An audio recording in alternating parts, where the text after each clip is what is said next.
নমস্কার বন্ধুরা, আজ আমি আপনাদের পাকা পটলের ভর্তা তৈরি করে দেখাবো। আপনারা তো অনেকে অনেক রকম ভর্তা খেয়েছেন, তবে পাকা পটলের ভর্তা আমার মতনভাবে কে কে খেয়েছেন বন্ধুরা ভিডিওতে কমেন্ট করে জানাবেন।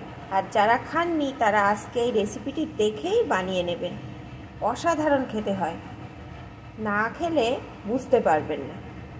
তাহলে বন্ধুরা, আমি এই পাকা পটলের ভর্তা কিভাবে তৈরি করি সেটা দেখতে হলে প্লিজ একটা লাইক দিয়ে ভিডিওটি ফুল ওয়াচ করুন। পাকা পটলের ভর্তার জন্য এখানে আমি কয়েকটা পাকা পটল ভালো করে ধুয়ে নিয়েছি।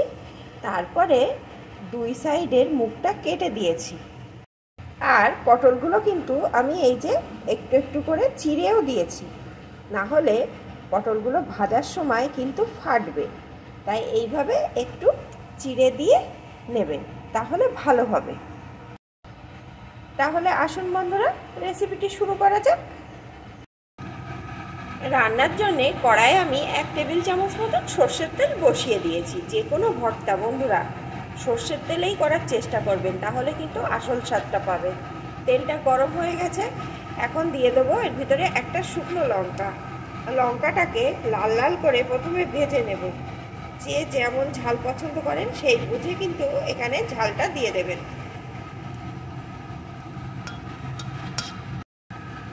ঝালটা একদম পোড়া পোড়া করে ভেজে নিয়েছি, এখন ঝালটাকে আমি তুলে নেব। এখন এই তেলের ভিতরে দিয়ে দেব কয়েক কোয়া রসুন,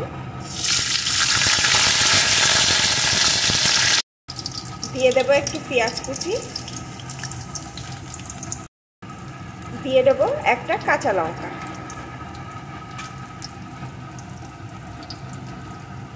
এখন এগুলোকে একটু ভেজে নেব।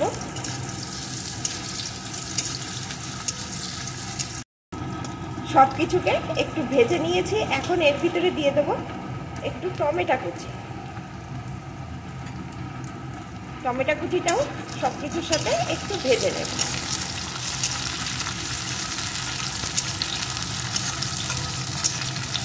শুকনো লঙ্কা ভাজার সাথে কাঁচা লঙ্কা ভাজা যদি দিয়ে যে ভর্তা মাখা যায় তাহলে কিন্তু অসাধারণ টেস্ট আসে। সব কিছু এখানে সুন্দরভাবে আমি ভেজে নিয়েছি। এখন তেল থেকে ছেঁকে আমি একটা পাত্রে এগুলো সব তুলে নেব।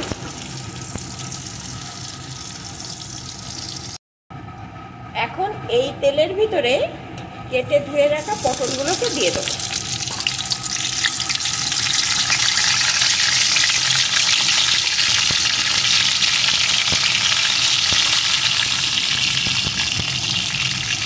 পটলগুলো এখন অল্প আছে সুন্দর করে এপিট ওপিট ভেজে নেব।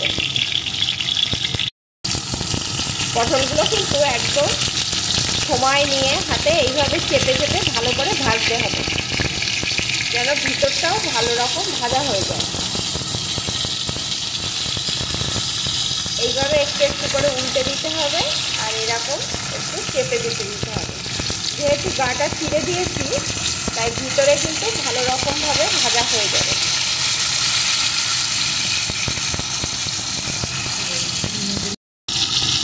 বেশ কিছুক্ষণ ধরে আমি কিন্তু পটলগুলো এইভাবে নাড়িয়ে নাড়িয়ে ভালো করে ভেজে নিয়েছি।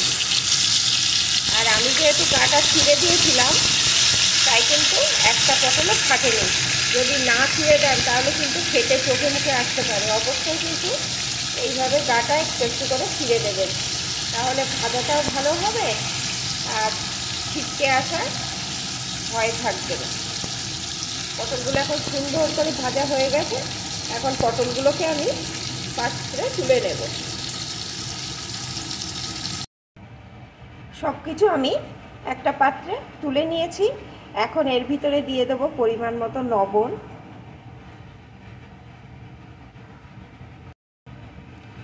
এখন হাতের সাহায্যে সুন্দর করে মাখিয়ে নিয়ে আমি ফিরে আসছি। সব কিছু দিয়ে পটলটা হাতের সাহায্যে সুন্দর করে আমি অফ ক্যামেরায় মেখে নিয়েছি।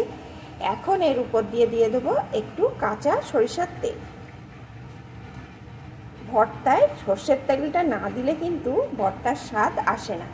এখন আবারও একটু মাখিয়ে নেব, আবারও একটু মিশিয়ে নিচ্ছি।